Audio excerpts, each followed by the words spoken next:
Good morning बच्चों, कैसे हो।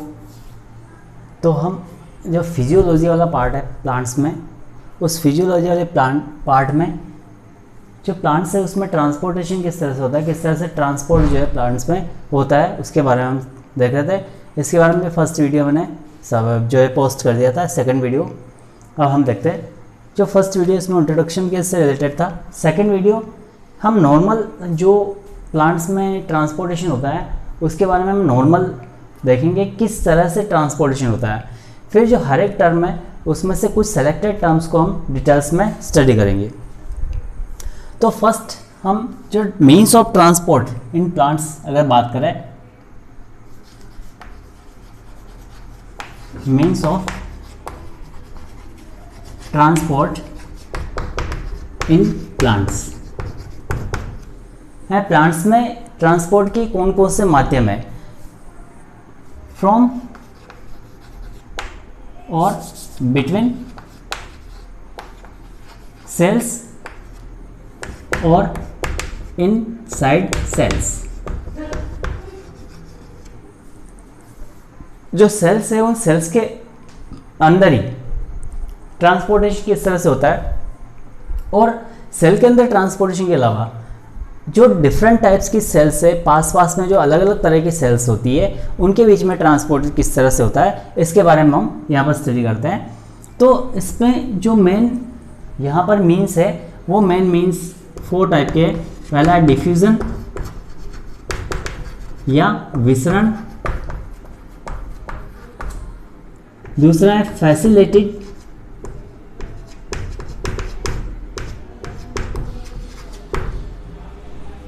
डिफ्यूजन, सुगमित विसरण, तीसरा है ऑस्मोसिस, और चौथा है आयन चैनल्स। ये चार जो है ये चार मीन्स ऑफ ट्रांसपोर्टेशन है, ऑस्मोसिस और परासरण, यह है सुगमित विसरण। अब फर्स्ट डिफ्यूजन क्या होता है, डिफ्यूजन किसे कहते हैं, इसके बारे में देखें। Diffusion is a physical process. Diffusion के बारे में आप केमिस्ट्री में पढ़ते हैं, फिजिक्स में भी पढ़ते हैं। डिफ्यूजन एक नॉर्मल प्रोसेस है इन विच पार्टिकल्स और मॉलिक्यूल्स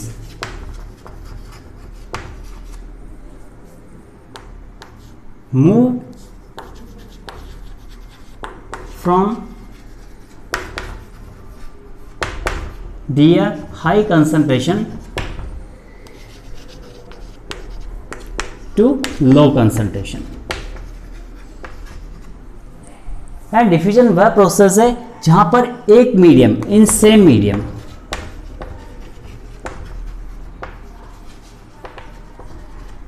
एक ही मीडियम है, उस एक मीडियम में जो पार्टिकल्स या मॉलिक्यूल्स है या कोई भी सब्सटेंस है वो सब्सटेंस का अपनी हाई कंसंट्रेशन जो होती है उस हाई कंसंट्रेशन से वह अपने लो कंसंट्रेशन की ओर मूव करता है, तो इसको हम कहते हैं डिफ्यूजन। फॉर एग्जांपल एक बीकर में यदि हम वाटर फिलअप कर दें और एक फोर्सेप जो होती है, चिमटी होती है, उसकी सहायता से इसके कॉर्नर में कॉपर सल्फेट या KMnO4 पोटेशियम परमैंगनेट के कुछ क्रिस्टल्स डाल दें, दोनों में से किसी भी क्रिस्टल डाल दें, तो कुछ समय बाद हम देखते हैं कि ये जो क्रिस्टल्स है इन क्रिस्टल्स से पूरा जो वाटर होता है वह वाटर या तो रेड हो जाएगा या पर्पल हो जाएगा या फिर ब्लू हो जाएगा। तो यहाँ पर इसकी कंसंट्रेशन सबसे फर्स्ट में इस कॉर्नर में थी इन क्रिस्टल्स की, या ये सब्सटेंस है इसकी सबसे ज़्यादा कंसंट्रेशन यहाँ पे थी। वाटर में इसकी कंसंट्रेशन बिल्कुल नेग्लिजिबल थी। तो ये यहाँ से इनकी कंसंट्रेशन ग्रेडियंट के अकॉर्डिंग यहाँ से ट्रांसफर होते गए और इनका ट्रांसफर तब तक होता गया जब तक कि सारी जगह पर जो कंसंट्रेशन है वह इक्वल नहीं हुई। तो ये ट्रांसफर जो है वह ट्रांसपोर्ट तब तक होता रहता है जब तक कि कंसंट्रेशन सभी जगह पर इक्वल नहीं हो जाए। और ये कंसंट्रेशन ग्रेडियंट या जो डिफ्यूजन ग्रेडियंट है उसके अकॉर्डिंग ये ट्रांसपोर्ट होता है, हाई कंसंट्रेशन से लो कंसंट्रेशन की ओर इनका ट्रांसपोर्टेशन होता है। अब यहाँ पर सेल मीडियम में जो है ये किस तरह से हेल्पफुल होता है या सेल्स में इसका क्या यूज होता है डिफ्यूजन का। जितने भी गैसेस होती है उन गैसेस का ट्रांसपोर्टेशन जो होता है, जो लिविंग मीडियम है उस लिविंग मीडियम में gases like O2 and CO2, इनका एक्सचेंज जो होता है सेल्स में वह एक्सचेंज डिफ्यूजन से होता है। प्लांट्स डिफ्यूजन के थ्रू ही जो सेल्स होती है उन सेल्स के थ्रू ऑक्सीजन को लेते हैं या कार्बन डाइऑक्साइड लेते हैं या फिर कार्बन डाइऑक्साइड रिलीज करते हैं या ऑक्सीजन गेन करते हैं। तो ये गैसेज एक्सचेंज जो है ये इसी के थ्रू होता है। जो एनिमल के जो है एनिमल्स में भी ये सेम प्रोसेस होती है, एनिमल्स में भी इसी तरह से यह प्रोसेस चलती है, वहाँ पर भी डिफ्यूजन के थ्रू ही गैसियस एक्सचेंज होता है। इवन हमारे अंदर जो गैसियस एक्सचेंज होता है वह भी सेम प्रोसेस से होता है। हम भी इसी डिफ्यूजन के थ्रू ही गैसियस का एक्सचेंज जो लंग्स है उस लंग्स में गैसेस का एक्सचेंज होता है। तो ये फर्स्ट है डिफ्यूजन, जहाँ पर पार्टिकल्स या सब्सटेंस जो है उसकी हाई कंसंट्रेशन से लो कंसंट्रेशन की ओर मूव करता है ऑटोमेटिकली, और इनकी मूवमेंट बिना किसी मीडिएटर सब्सटेंस या किसी मेम्ब्रेन की होती है। यहाँ पर कोई मेम्ब्रेन जो होती है वह मेम्ब्रेन यहाँ पर इंटरमीडिएट नहीं होती है। Without help of any membrane the transport of substance is done. तो यहाँ पर बिना मेम्ब्रेन के होता है पहली चीज़ तो ये। दूसरी चीज़ हाई से लो की ओर होता है, और ये तब तक होता रहता है जब तक कि सब जगह पर कंसंट्रेशन इक्वल नहीं हो जाए। तो यहाँ पर किसी तरह के मीडियम की डिमांड नहीं होती है। Second, facilitated diffusion.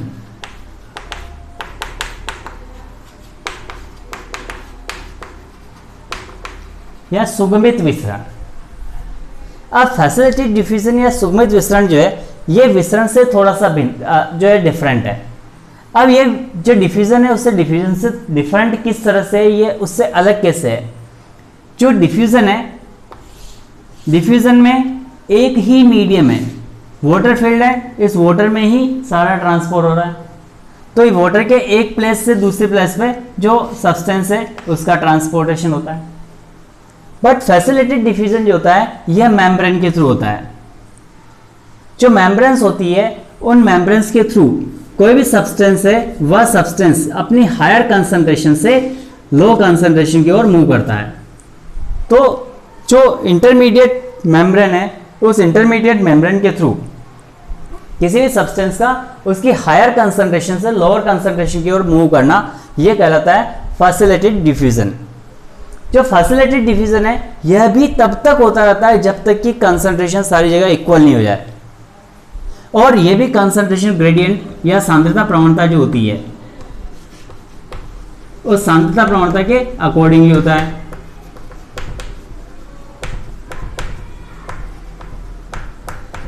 जो सांद्रता प्रवणता है उसके अनुसार होता है। तो सांद्रता प्रवणता यानी अधिक सांद्रता से कम सांद्रता की ओर इसका ट्रांसपोर्टेशन होता है। तो ये कंसंट्रेशन ग्रेडियंट के अकॉर्डिंग डिफ्यूजन और फैसिलिटेटेड डिफ्यूजन दोनों ही होते हैं।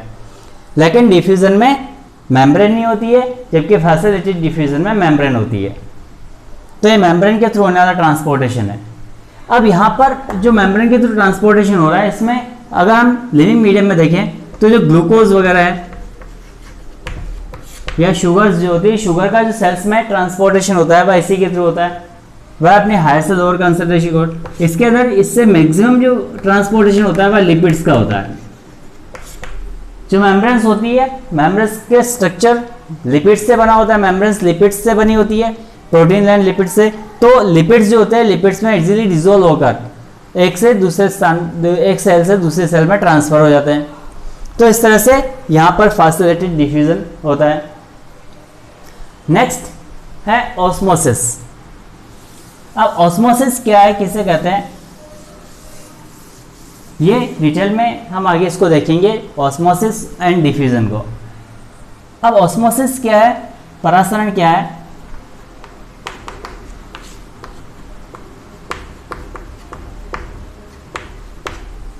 फर्स्ट दोनों जो है इसमें किसी भी तरह के सब्सटेंस का ट्रांसपोर्ट हो रहा था उसकी हायर से लोअर कंसंट्रेशन की ओर है। कोई भी सब्सटेंस उतने हायर से लोअर कंसंट्रेशन की ओर मूव कर सकता है। लेकिन फैसिलिटेटेड डिफ्यूजन जो होता है इसमें जो ट्रांसपोर्टेशन होता है वह ऑस्मोसिस में फैसिलिटेटेड डिफ्यूजन की जैसे ही मेम्ब्रेन से ट्रांसपोर्टेशन होता है, बट यहां पर डिफरेंस जो है वह है semi permeable membrane.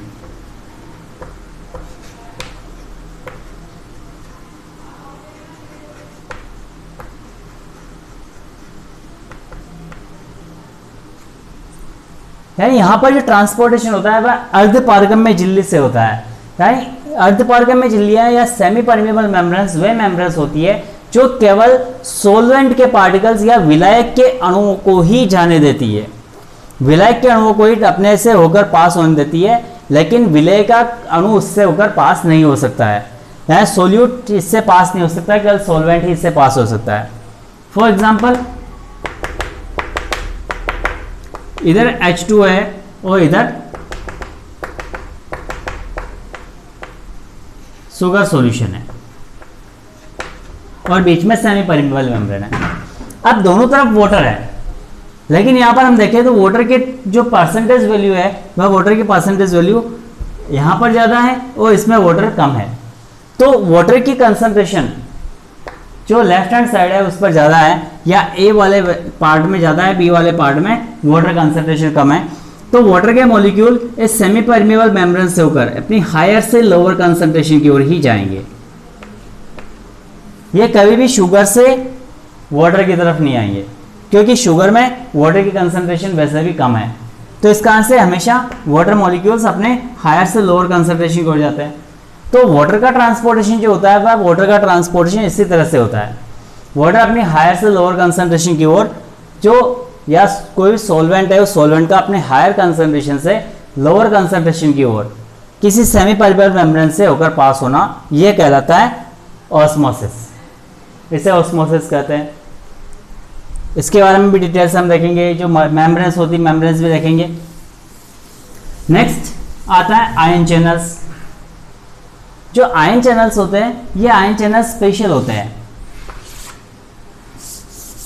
Facilitated diffusion जो है, फैसिलेटेड डिफ्यूजन में भी कुछ चैनल्स टाइप के स्ट्रक्चर होते हैं या प्रोटीन्स होते हैं जिनको पोरीन्स कहा जाता है। कुछ ऐसे स्ट्रक्चर्स होते हैं मेम्ब्रेन में जिनको पोरीन्स कहा जाता है। उन पोरीन्स के थ्रू ही यहाँ पर ट्रांसपोर्टेशन होता है। अब जो आयन चैनल है, आयन चैनल में क्या होता है, कुछ स्पेशलाइज्ड प्रोटीन्स होते हैं। ये प्रोटीन्स जो होते हैं, इन प्रोटीन्स को कहा जाता है पोरीन्स। ये पोरीन्स जो होते हैं ये अलग अलग सब्सटेंस के लिए अलग अलग होते हैं। कुछ आयंस के ट्रांसपोर्टेशन के लिए होते हैं, for example potassium chloride, sodium, calcium. ये जो आयंस होते हैं इन आयंस का ट्रांसपोर्टेशन करने के लिए जो सेल मेम्ब्रेन होती है, सेल मेम्ब्रेन में स्पेशल चैनल होते हैं। इन चैनल्स को आयन चैनल्स कहा जाता है या पोरीन्स कहा जाता है। और इसके साथ साथ वाटर के ट्रांसपोर्टेशन के लिए भी कुछ स्पेसिफिक चैनल्स होते हैं। उन चैनल्स को कहा जाता है एक्वापोरीन।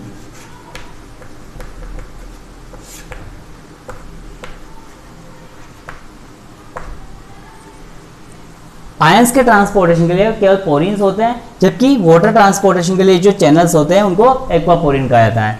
तो ये एक्वापोरीन अगर है तो H2O मॉलिक्यूल जो होता है वह इसके थ्रू सेल के आउटर मीडियम से सेल मेम्ब्रेन के थ्रू ये इनर मीडियम में चला जाता है।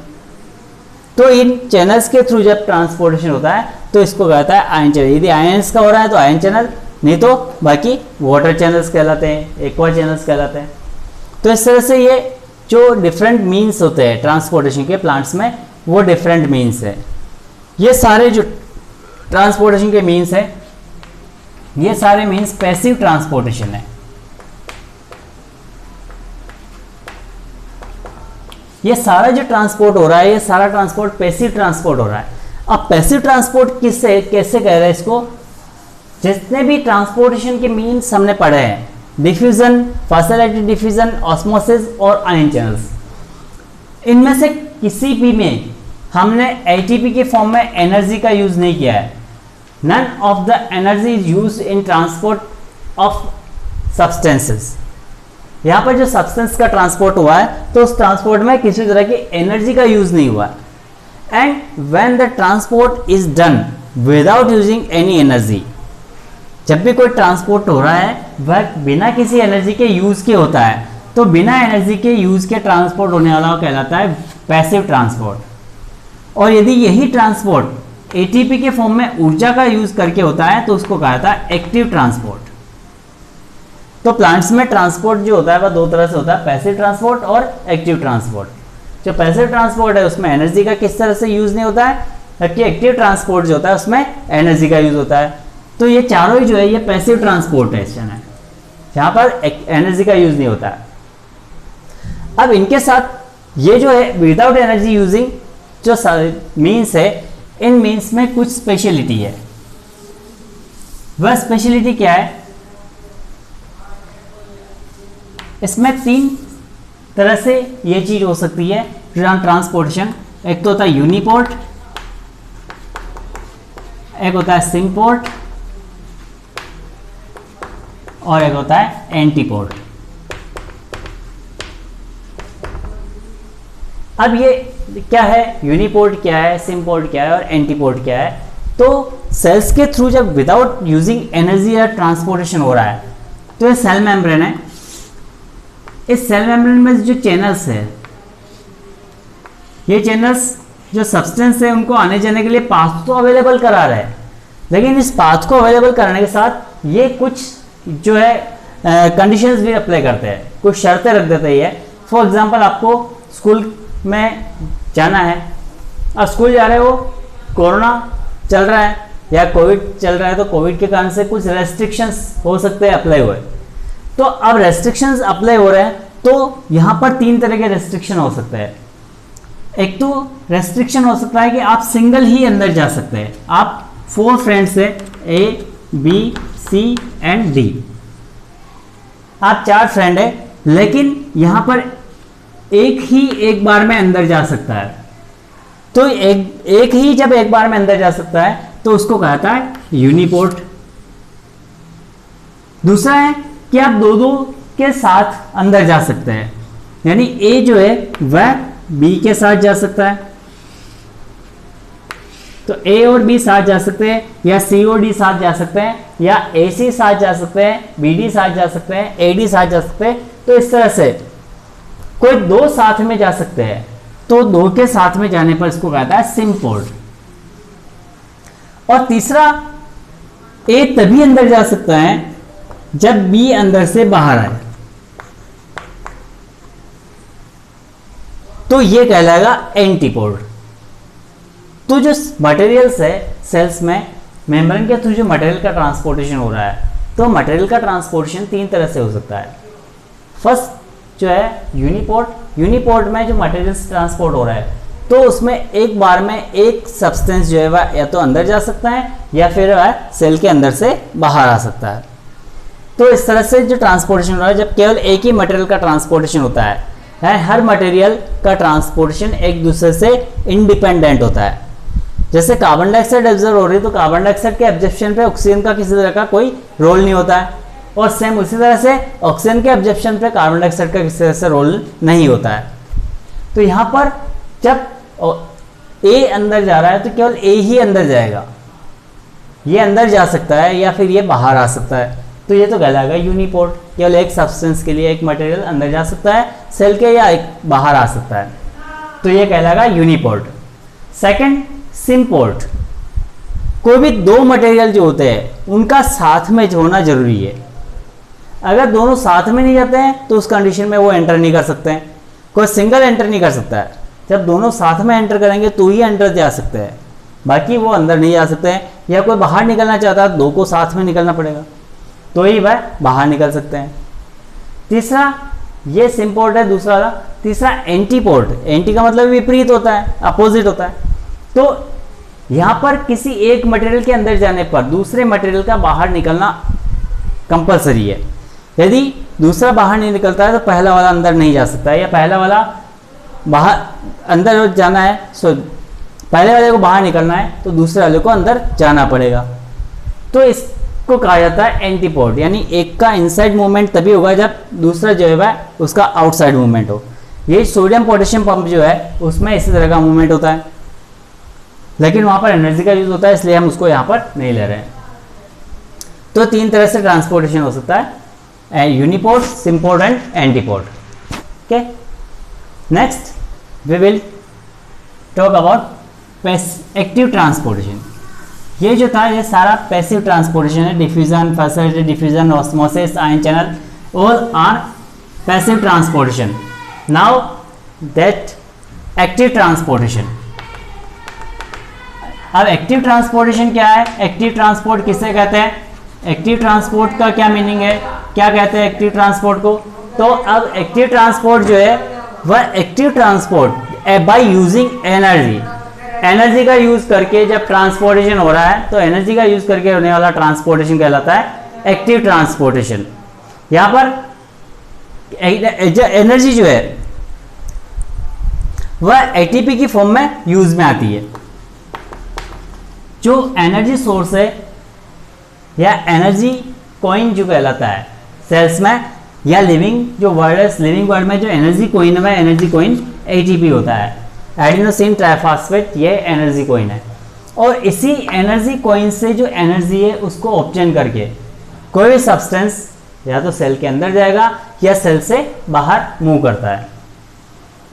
जो एक्टिव ट्रांसपोर्टेशन है, ये एक्टिव ट्रांसपोर्टेशन दो तरह का हो सकता है।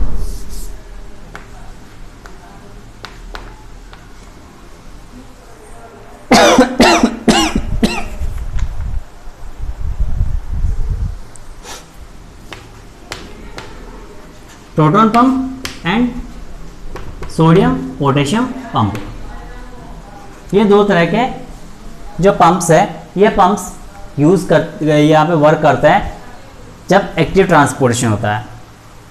Proton pump works during chemiosmosis, photosynthesis and जब हम रेस्पिरेशन के बारे में स्टडी करेंगे तो वहाँ पर केमिओस्मोसिस जो है उसके बारे में स्टडी करेंगे। तो केमिओस्मोसिस जो है वहाँ पर प्रोटॉन पंप वर्क करता है और उस प्रोटॉन पंप से जो हाइड्रोजन आयन से उनका ट्रांसपोर्टेशन होता है और हाइड्रोजन आयन के ट्रांसपोर्टेशन के साथ एनर्जी का यूज़ करके वहाँ पर जो एटीपी है एटीपी का सिंथेसिस किया जाता है। तो ये प्रोटॉन पंप है। सोडियम पोटेशियम पंप इसी तरह से यूज़ करता है जहाँ पर मटेरियल्स जो है वो सेल मेम्ब्रेन के थ्रू अगर इनसाइड या आउटसाइड इनको मूव कराना है तो वहाँ पर सोडियम या तो अंदर जाता है या फिर बाहर निकलता है, या फिर पोटेशियम अंदर जाता है या फिर बाहर निकलता है। तो ये सोडियम पोटेशियम पंप, सोडियम अंदर जाएगा पोटेशियम बाहर निकलेगा, या पोटेशियम अंदर जाएगा सोडियम बाहर निकलेगा। तो यहाँ पर इस तरह से कोई भी ये इस तरह का कोई भी सब प्रोटीन जो होता है या प्रोटीन एक एक्टिवेटेड है, तो ये एक्टिवेटेड प्रोटीन जो है, एक्टिवेटेड जो सब्सटेंस है, ये एक्टिवेटेड सब्सटेंस अपने साथ किसी भी अदर सब्सटेंस को कैरी करता है, कैरी करके सेल के आउटसाइड से इनसाइड लेके आता है और यहाँ पर इसको रिलीज कर देता है।